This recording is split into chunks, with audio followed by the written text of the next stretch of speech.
Alright everybody, welcome back. It is the moment you've all been waiting for, our rematch against the Pokemon League. This is going to be really fun. This is always the part of the game where I'm like most excited because it's really our ultimate challenge with this team we spent all game building and perfecting might be a strong word, but getting as good as we can. So real quick, going to go through the team. We have Tempo the Nidoking with Sludge Wave, Earth Power, Thunderbolt, and Ice Beam.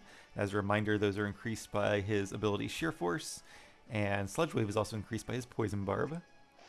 We have Thrasher the Tyrantrum with Outrage, Stone Edge, Crunch, and Fire Fang. Crunch and Fire Fang also increased by his ability Strongjaw, and Outrage increased by his Dragon Fang item. We have Finnick the Chestnut with Woodhammer, Superpower, Earthquake, and Stone Edge, holding the Expert Belt since a lot of those deal super effective damage to many different Pokemon. Jest the Lapras with Ice Beam, Surf, Freeze Dry, and Psychic, holding the Never Melt Ice to power up Ice-type moves. Simon the Sylveon with Pixelate, which turns Hyper Voice into a Stab Fairy attack, and Shadow Ball, Psyshock, and Yawn for additional moves. And also Pixie Plate to increase fairy moves even more. And last but certainly not least, our Mega Evolution Clever holding the Pidgeotite with Hurricane, Hyper Beam, Heat Wave, and Mirror Move. And just as a reminder, Mega Pidgeot has no Gar, which means our attacks cannot miss, but also attacks used against us cannot miss. So, a very good team, a very fun team, and I am excited to put them to their most difficult test yet. Here we go. Once again, we may have to wait an awkward amount to have doors open, although it seems like these ones are already open, so that bodes well. Alright, Sidney, you ready for a rematch? Yo, I've been waiting for you, champion.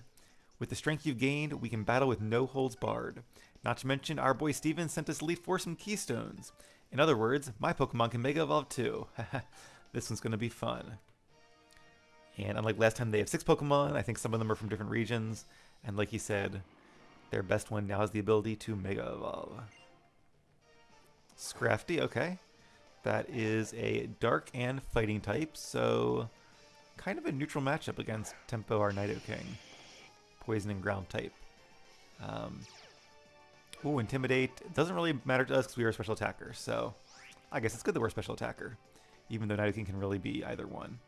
I think we have the most damage from Sludge Wave because of the Poison Barb. Everything is neutral against Scrafty. And his Dark attacks are neutral against us. His fighting attacks will be not very effective.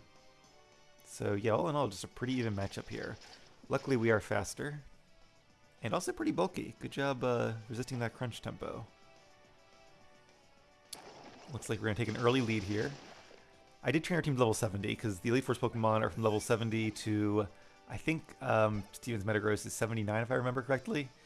And as you guys may recall from our first match against the Elite Four, that Metagross is very formidable and good against most of our team. So I want to make sure we had at least a decent chance here. Fake out for a little bit of chip damage there, but we are a Poison type against a Grass type. Not really sure why he sent out Shiftry. I guess he was trying to take advantage of like our ground typing, but Poison resists Grass, so probably not the best bet. Looks like Tempo is off to a strong start. Mandibuzz is a Dark and Flying type. Let's go with Ice Beam. We should be faster, yep. Mandibuzz is not particularly fast. And I went with Ice Beam over Thunderbolt just because I'd rather freeze him than paralyze him if we do get lucky. Alright, Tailwind, that's a very good move. Obviously, our Pidgeot had that, and now it means his team will basically be faster for the next 3 turns, so let's see how he's going to use them. I could like switch around and try to just like stall for those 3 turns and like switch in Pokemon that resist what move I think he's going to use, but I could always guess wrong, so I'm not going to bother with that. And again, good job Tempo holding in there. I really love both Nidoking and Nidoqueen, always have, because they're just like really solid all-around Pokemon. They have great move pools. They have decent stats. Not really any glaring weaknesses, though they do have a few type weaknesses. Alright, Absol is a pure Dark type, so we're probably not faster, but yep. Didn't get a chance, but that's okay. Tempo, you did a great job tearing through about half of his team. Actually, exactly half of his team. So now we can bring in someone who will be good against Dark types. We could bring in Simon. Let's bring in Finnick, though. Use our fighting type moves here. Now, the downside of Superpower, of course, is that it does lower our attack and defense. And he knows Flamethrower. Very interesting. That's a lot of damage being super effective. Finnick held on, and down goes Absol. And aha, it wasn't really Absol, it was Zoroark with its illusion ability. I'm actually training one of those in my Pokemon Black 2 Let's Play, which is a full Let's Play, so if you guys are interested in seeing that, definitely check it out. I'm having a lot of fun there, and it's been a fun series so far.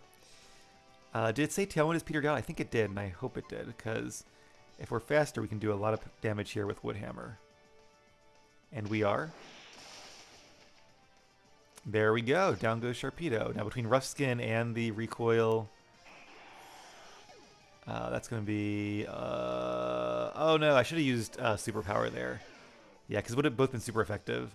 And at least I could have survived, even though I would have had like half my attack and half my defense and no HP. At least I could have survived there. So let's bring in Thrashers to see who's next. I'm going to hold Simon just as like a trump card. And oh, I guess he only has one Pokemon left, and that's the real Absol this time. Level 72 and capable of Mega Evolution. We have nothing that's super effective, so let's go with good old Outrage.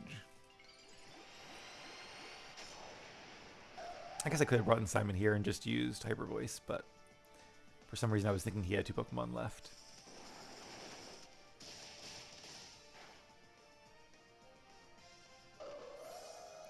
Alright.